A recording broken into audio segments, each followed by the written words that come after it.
요한일서 함께 읽기 11번째 만남입니다. 오늘은 요한일서 3장 4절부터 9절의 말씀을 함께 나누길 원합니다. 4절에 이렇게 시작합니다. 죄를 저지르는 사람마다 불법도 저지르는 것입니다. 왜냐 죄는 불법입니다. 이렇게 말씀합니다. 이제 이게 불법, 우리 개역개정에서도 불법이라고 하는데 사실은 더 엄밀한 의미로 무법입니다. 불법이랑 무법은 사실 좀 차이가 있죠.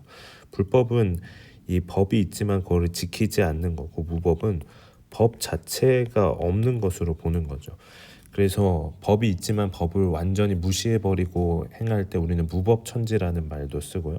그것처럼 법이 없는 것으로 여깁니다. 근데 법이 없다는 건 또한 어떤 것이 될까요? 결국에는 여기에 대한 또 다른 전제가 하나 있죠. 그것은 법을 만든 존재가 없다라는 겁니다. 이 법을 누가 만들었습니까? 하나님이죠. 하나님까지 부인하는 그러한 모습이 바로 무법인 겁니다. 여러분, 그래서 죄라는 건요, 사실은 하나님을 부인하는 겁니다. 하나님을 부인하며 하나님의 말씀대로 행하지 않는, 결국에는 죄를 저지르는 모든 사람마다 이러한 무법을 행하는 것과 같다. 그러니까 이 당시에 죄를 저지르는 거에 있어서 문제가 없다라고 생각하는 이단들이 존재했기 때문이에요.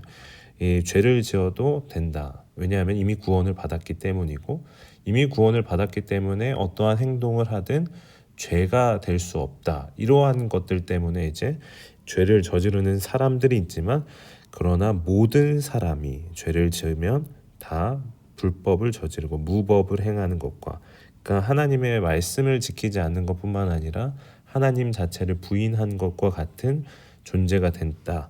결국에는 이 죄라는 것이 굉장히 단순하지 않다라는 것을 분명히 말씀해 주고 있는 것이죠. 이러한 죄의 문제에 대해서 오늘 계속해서 다루는데요. 여러분이 아시다시피 그리스도께서는 죄를 치워주시기 위해 나타나셨습니다.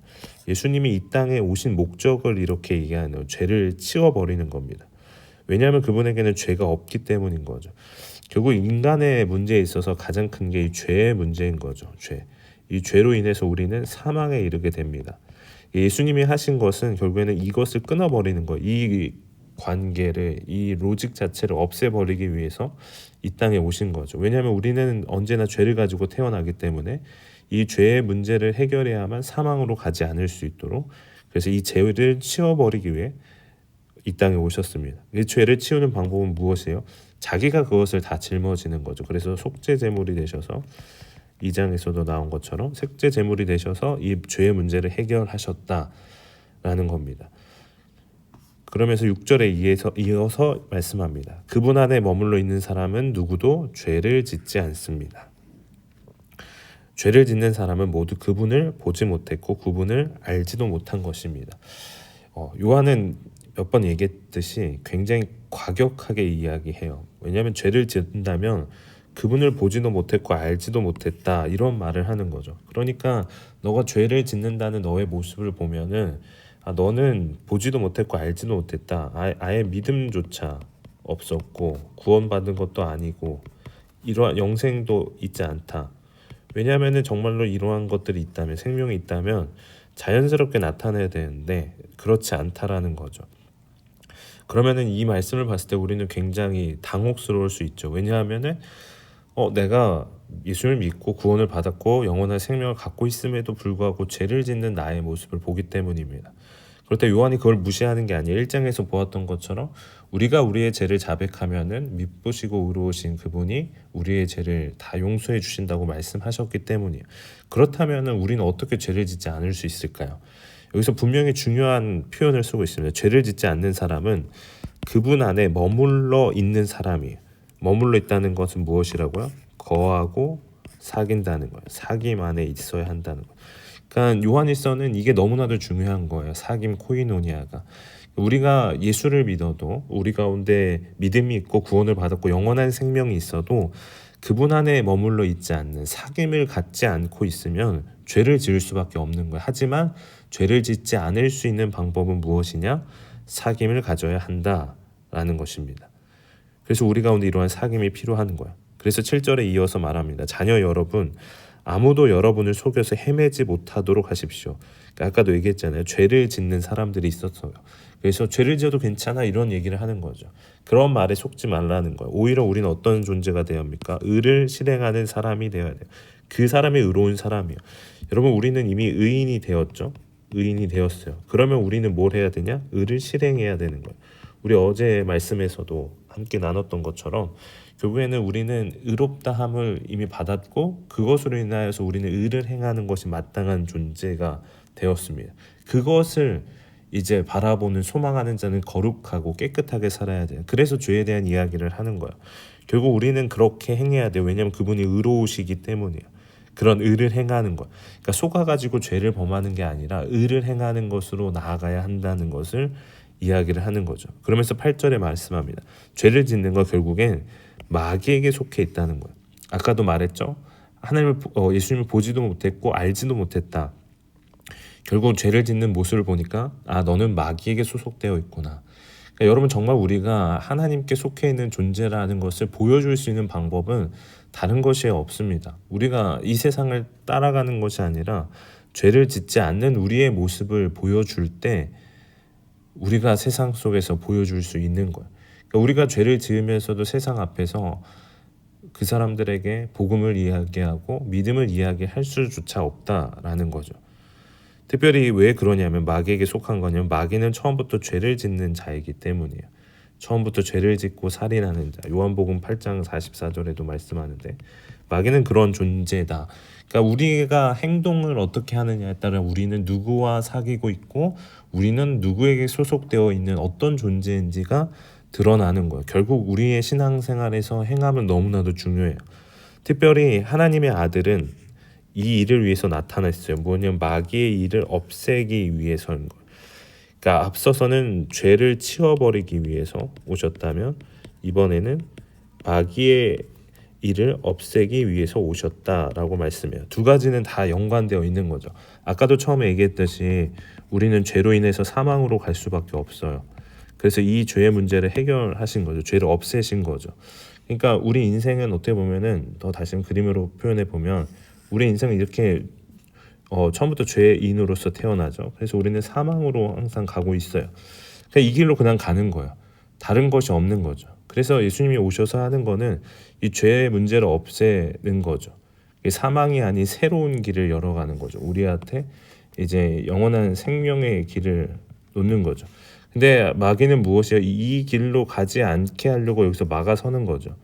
그냥 마귀의 일을 멸하는 거는 여기로 갈 수 있는 길을 열어주심으로 말미암아 우리가 이 사망에서 생명으로 넘어갈 수 있도록 주님이 만들어 주신 게 결국은 예수님이 하나님의 아들이 행하신 일. 그래서 죄를 치워버릴 뿐만 아니라 마귀의 일까지 없앰으로 말미암아 우리로 하여금 생명을 얻을 수 있도록. 특별히 이 마귀가 하는 건 그런 거거든요. 우리로 하여금 계속 속인다고 얘기했잖아요. 그러니까 속이는 거야. 너 죄를 지어도 괜찮고 그렇게 속임으로 인하여서 이 사망에까지 막 가게 하는 거예요. 어떻게든 가게 하는 거죠. 그래서 우리로 하여금 심판을 받는 거야. 하지만 예수님은 이미 하신 게 뭐냐면 죄 자체도 해결하셨고 그리고 우리를 죄인에서 의인으로 만들어내신 거야. 그러니까 그 결과까지 모든 거를 다 해결해 놓으신 거거든요. 그렇기 때문에 우리한테 그것을 분명히 깨닫게 하는 거죠. 이미 예수님이 죄의 문제를 해결하셨고 이미 우리는 의인이 되었고 우리는 이미 하나님 나라에 속해 있고 우리는 마지막 때에 이미 담대할 수밖에 없어 라는 거를 다 보여주는 거죠. 그러니까 우리는 그 길로만 가면 되는 거야. 그러니까 그러한 우리가 보여질 모습을 향하여 가기만 하면 되는 거야. 그러니 우리는 그러한 죄의 문제를 넘어설 수 있는 죄를 짓지 않는 자가 되어야 한다라는 것을 강조해서 보여주는 거죠. 그래서 9절에서 다시 한번 말씀해요. 하나님에게서 태어난 사람은 누구도 죄를 짓지 않습니다. 왜냐하면 하나님의 씨가 그 사람 안에 머물러 있기 때문이에요. 그가 줄곧 죄를 지을 수 없습니다. 그가 하나님에게서 태어났기 때문입니다. 어느 정도의 그 조금 구조적인 거를 보여드리려고 하는 거예요. 여러분 우리가 하나님에게서 태어났다면 예수님을 믿는다는 건 우리가 하나님에게서 태어난 거예요. 다시금 새로운 존재로 태어난 거죠. 그럼 우리는 죄를 짓지 않아요? 뿐만 아니라 죄를 지을 수 없다는 이거는 능력이 없는 거예요. 네. 근데 어떻게 해야 이렇게 된다고요? 하나님에게서 태어났고 뿐만 아니라 그 안에 머물러 있는 것. 사귐이 필요한 거죠. 그러니까 하나님에게서 태어난 사람은 영생, 생명의 말씀이 우리 가운데 생명이 있는 거, 생명의 말씀이 있는 거죠. 그래서 여기서 말하는 게 이 죄를 짓지 않는 사람은 하나님의 씨가 그 안에 머물러 있는 거예요. 거하는 거예요. 이 생명의 말씀이 우리 안에 거하고 있을 때 우리는 죄를 짓지 않을 수 있는 거예요. 특별히 이것은 하나님의 특별한 계획이에요. 하나님의 해결책인 거죠. 왜냐하면은 구약의 이스라엘 백성들은 실패했잖아요. 언약을 맺었던 그 사람들은 하나님의 말씀에 따라 행해야 됐음에도 불구하고 실패했어요. 근데 그랬던 이유 중에 하나가 결국에는 말씀을 지킬 수 있는 능력이 사람에게 없기 때문인 거예요. 그래서 하나님이 새로운 언약을 맺으시거든요. 그것은 무엇이냐면 우리 안에 말씀을 주시는 거예요. 이제 예레미야 31장 33절에 보면은 이제 말씀을 우리 마음속에 기록하고 마음속에 두신다고 하거든요. 결국은 그것을 통해서 우리가 말씀을 지킬 수 있어요. 뿐만 아니라 그냥 말씀만이 있는 것이 아니라 성령도 우리 안에 주시거든요. 그래서 에스겔 36장 26절 27절에 보면 새 마음과 새 영을 주셔서 우리로 하여금 그 율례를 지킬 수 있도록 행하신다는 거예요. 그러니까 결국에는 하나님의 씨가 우리 안에 머물러 있다는 거, 그 말씀이 있는 거고, 뿐만 아니라 그 안에 머물러 사는 삶은 성령 안에서 함께하는 사귐을 갖는 거거든요. 그 말씀이 우리 안에서 역사하고 특별히 성령님께서 그 말씀을 지킬 수 있는 힘을 주시기 때문에 우리는 구약의 이스라엘 사람들처럼 실패할 수 없는 그러한 하나님의 존재로 다시금 태어나게 된 거죠. 그래서 우리가 죄를 짓지 않으려면 결국에는 그 말씀이 우리 안에 역사해야 되는 거고, 그 말씀과의 사귐이 있어야 하는 거고, 그 말씀을 행하는 것이 있어야 하는 것이죠. 그래서 처음부터 우리 계속해서 얘기했던 것처럼 결국에는 우리 안에 있는 그 말씀 가운데 사귀며 우리가 그 말씀의 열매를 맺는 삶으로 나아갈 때 우리는 자연스럽게 죄를 짓지 않을 수 있게 되는 거야. 그러니까 우리가 그냥 단순히 수동적으로 난 죄를 짓지 말아야지 이것보다 우리는 능동적으로 나아가야 하는 거야. 어떻게요? 말씀과의 사귐을 갖는 거예요. 더 우리 안에 있는 그 생명의 말씀이 열매를 맺을 수 있도록 그 말씀을 더 가까이 하고 말씀과의 친밀한 나눔과 사귐이 있을 때 우리는 이러한 모습으로 나아갈 수 있다라는 것입니다.